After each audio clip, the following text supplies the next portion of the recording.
The Real Game is a careers education and citizenship programme for years 7, 8 and 9. I like it, it's good.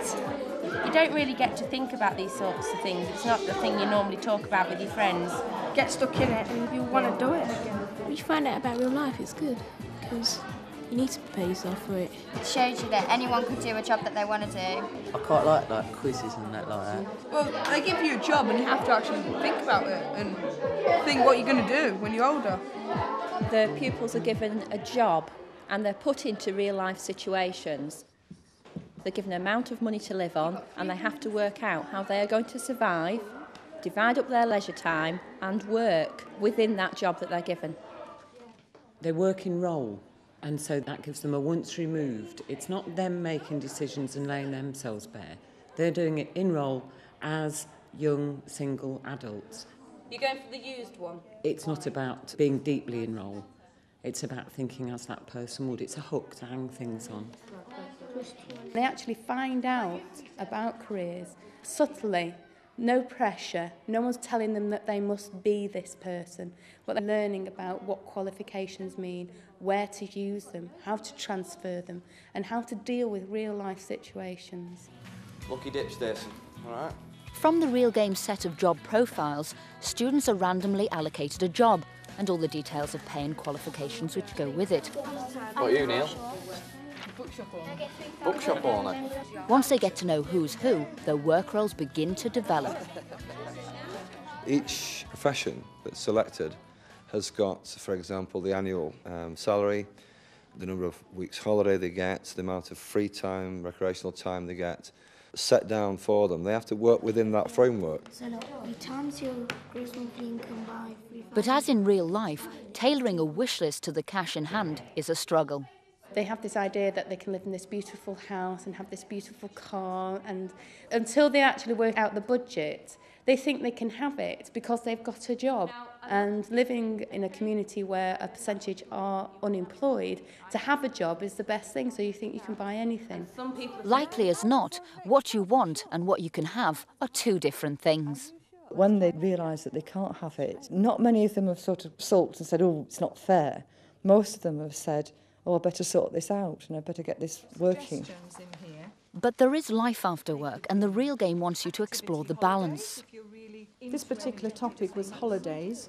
They had to look into the fact that they were earning a certain amount of money and they didn't have 6 weeks as they have now at school for a summer holiday. So they're going to have to compromise because different people in the group have got different lengths of holidays, they've got different amounts of money. And the issues behind it with passports and visas and being immunised, etc. It's also a powerful opportunity to make ICT part of the Real Game journey. It's all about themselves, it's learning about themselves.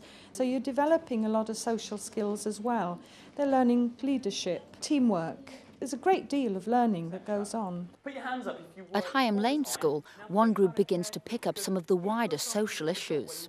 It allows you to discuss where the pupils are in relation to their own society. So, for example, questions such as, what does mum do, or what does stepdad do, what does, mum's boyfriend do, who is the main breadwinner? You go into discussions about gender, and then if you bring in things such as stereotypes, because it's looking at society today and how it's changing. You're going to be looking at gender. Social issues up and running, Stuart Mogridge skillfully guides his group into the turbulent water of discrimination and prejudice. Anyone can do the job, they just got to stick to it and try the best, haven't they? Okay, but you think because more men are plumbers than women?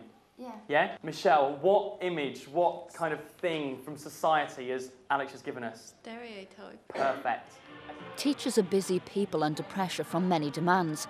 How much time do you actually need to prepare for the Real Game?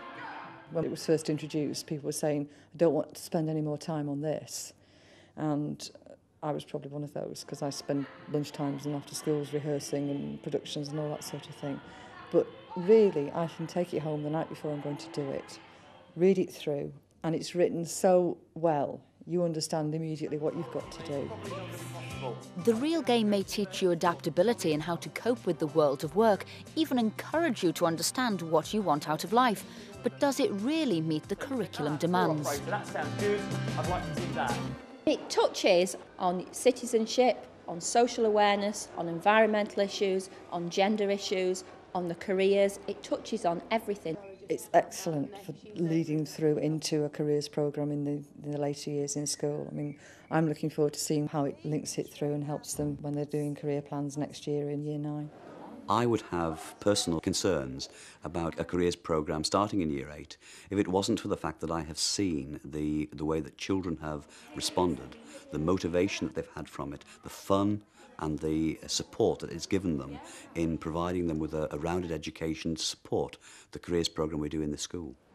You will be astounded at what you get out of it and what the students get out of it. It is, as it says, a real game, a really good way of introducing careers education.